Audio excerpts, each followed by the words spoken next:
গৌৰীপুৰৰ বৰাইবাৰী গাঁও পঞ্চায়তত পাৰঘাটক লৈ ভয়ংকৰ তথ্য পোহৰলৈ আহিছে। যি ঘটনা শুনিলে আপুনিও আচৰিত হৈ পৰিব। পাৰঘাট ৩টা, কিন্তু অনুমতি লাভ কৰিলে ৬গৰাকী ব্যক্তিয়ে। সঁচাকৈয়ে কোনে দিলে এই অনুমতি, সেয়াও আজি উল্লেখ কৰিম। এইগৰাকী হৈছে বৰাইবাৰী গাঁও পঞ্চায়তৰ সচিব আউলিয়া ইয়াছমিন।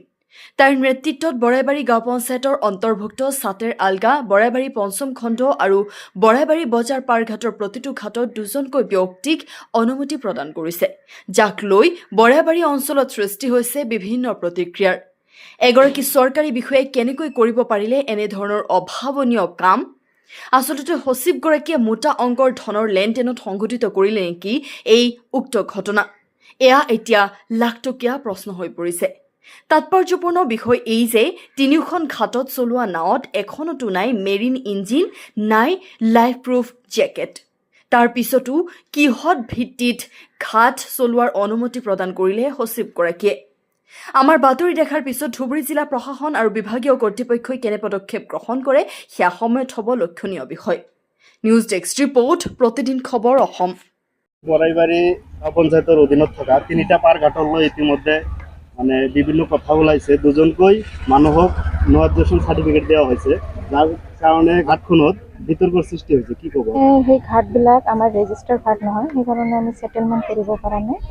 তো যি সেটেলমেণ্ট অৰ্ডাৰটো যেতিয়ালৈকে ওলোৱা নাই, তেতিয়ালৈকে এইবিলাক ঘাট প্ৰাইভেট ঘাট আছিলে। আমি NOC দিছিলোঁ, এপ্লিকেশ্যনৰ বেচিছে আমি 2টা NOC দিছিলোঁ এটা ঘাটত।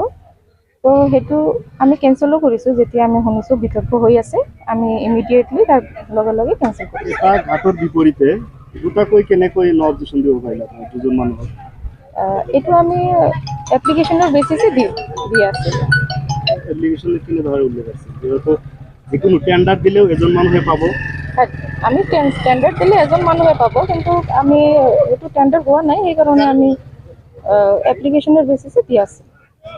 শপতনামা জমা দিছিল, এগ্ৰিমেণ্ট দি আছিলে, এগ্ৰিমেণ্ট দিছিলে, তাতে এপ্লিকেশ্যনৰ লগত এগ্ৰিমেণ্ট দিছিল। যিহেতু সিহঁতে 6টা মান চৰ্ত আছিল। মেৰিন ইঞ্জিন লগাব লাগে, গিয়াৰবক্স থাকিব লাগে, ৱাটাৰপ্ৰুফ জেকেট থাকিব লাগে। এটা কিন্তু নাই, এই নাওবিলাকত এটাও নাই। তাৰ মানে আমাৰ সেটেলমেণ্টৰ প্ৰচেছে IWT ডিপাৰ্টমেণ্টৰ যিবিলাক গাইডলাইন, সেইবিলাক গাইডলাইনটো ফ'ল' কৰিবই লাগিব। ফ'ল' কৰিলেতো নকৰিলেতো এইবিলাক এটা পাৰঘাটত যদি 5জন বা 10জন মানুহে এপ্লাই কৰিব পাৰে, আপুনি 10জন মানুহকে আপুনি পাৰমিশ্যন দিব নেকি? নহয়, সেইটো কিন্তু আপুনি এইটো 2টা কেনেকৈ দিলে?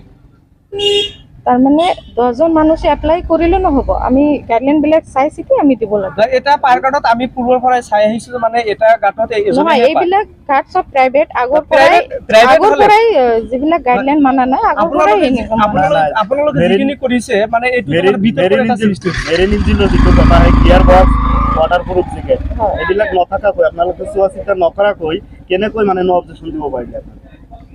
আমি নো অবজেকশ্যন এপ্লিকেশ্যনৰ বেচিছে দিছোঁ। পিছত আমি গাইডলাইনত লিখি কৰা নাই আপোনালোকে? নাই, আমি ফিল্ড ইনকুৱাৰী কৰিম বুলি ভাবিছোঁ, এতিয়ালৈকে কৰা নাই। কৰাৰ পিছতহে আমি নেক্সট যেটো সেটেলমেণ্ট দিম, কৰাৰ পিছত আমি দিম। আজিৰ পৰা বহুত দিন পূৰ্বে কিন্তু আপোনালোকে আগতো আমি দিয়া নাই, আগত আমাৰ জিপিৰ পৰা দিয়া নাই, আগত এইটো ব্লকৰ পৰা দিছে। আমাৰ জিপিৰ পৰা এইবিলিৰ পৰা আমাৰ জিপিৰ পৰা দিয়া আছে, যিহেতু বডি নাই।